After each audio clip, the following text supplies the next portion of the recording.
On va commencer ce cours de géométrie par un rapide rappel sur les vecteurs. Alors souvenez-vous qu'un vecteur, si on le note AB, est défini par deux points du plan. On dit d'ailleurs que c'est un bipoint, et il est défini par les points A et B. Et si je l'écris dans ce sens-là, ça signifie que je vais de A vers B. Donc voilà mon vecteur AB. Tout vecteur possède trois caractéristiques. La première, c'est sa direction. Et sa direction, c'est la droite AB. Voilà, donc cette droite-ci. À ne pas confondre, attention, avec le sens. D'accord ?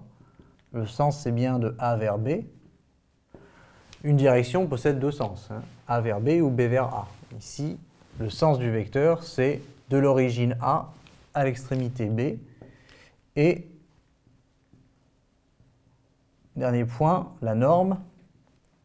Eh bien, la norme, c'est la longueur du segment AB, ou encore la distance AB, comme on veut. Donc voilà pour les trois caractéristiques de tout vecteur. Et avec ça, on va rajouter quatre propriétés fondamentales. La première, c'est que le vecteur AA est bien le vecteur nul. C'est normal, l'extrémité et l'origine sont les mêmes, et donc il n'y a aucune raison que ce vecteur soit autre chose que le vecteur nul. Ensuite, le vecteur AB est égal à moins le vecteur BA. Et ça, on s'en rend compte directement sur cette figure. Si on échange les rôles de A et B, on voit bien que AB est égal à moins BA. Troisième point, un vecteur est invariant par translation. Ça veut dire que si on le prend et qu'on le déplace sans le tourner et sans l'allonger ou le réduire, eh bien c'est le même vecteur. Donc il est invariant par translation, ce qui signifie que c'est autorisé de prendre le vecteur AB comme ceci et de le déplacer jusqu'ici. Tant qu'on ne le tourne pas, ou qu'on ne l'allonge pas, ou qu'on ne le réduit pas, c'est le même vecteur.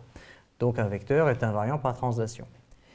Et dernier point, U et V, deux vecteurs, sont égaux si et seulement si U et V ont même direction, même sens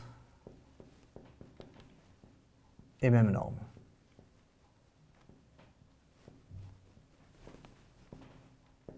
Et même norme.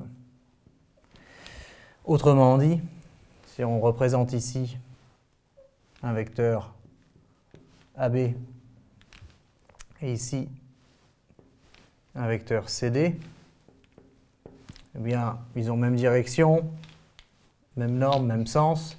Je peux dire à ce moment-là que AB est égal à CD. Autrement dit, CD, ça n'est que AB que j'ai pris et déplacé ici.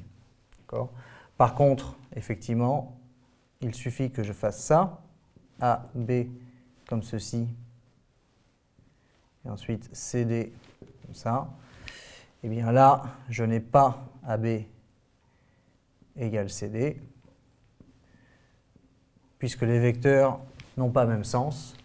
Même si on a l'impression qu'ils ont même norme, le fait qu'ils n'aient pas le même sens, ça veut dire que ce sont deux vecteurs différents. Je ne peux pas, en déplaçant B par translation, sans rotation et sans changer la longueur, transformer AB en CD, ça n'est pas possible. Donc ce sont deux vecteurs différents.